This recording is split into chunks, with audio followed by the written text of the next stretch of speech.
أعوذ بالله من الشيطان الرجيم.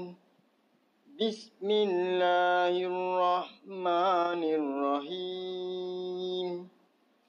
وإذا قيل لهم اتبعوا ما أنزل الله قالوا بل نتبع ما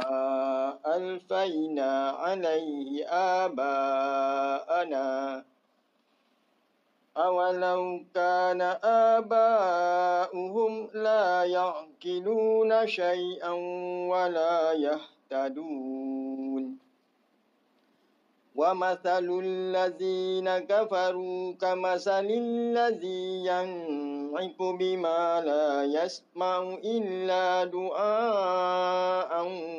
ونداء ثم بكم أمي فهم لا يعقلون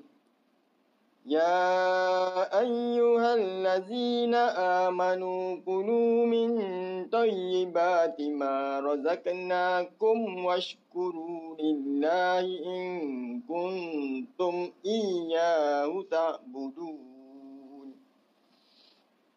إنما حرم عليكم الميتة والدم ولحم الخنزير وما أهل به لغير الله فمن اضطر غير باغ ولا عاد فلا إثم عليه إن الله غفور رحيم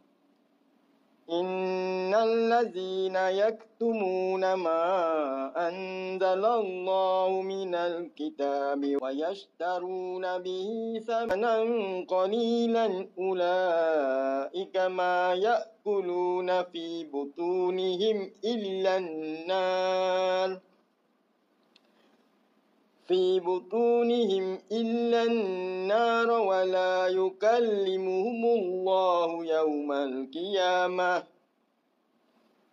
ولا يكلمهم الله يوم القيامة ولا يزكيهم ولهم عذاب أليم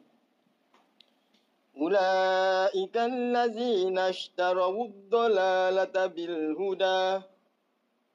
والعذاب بالمغفرة فما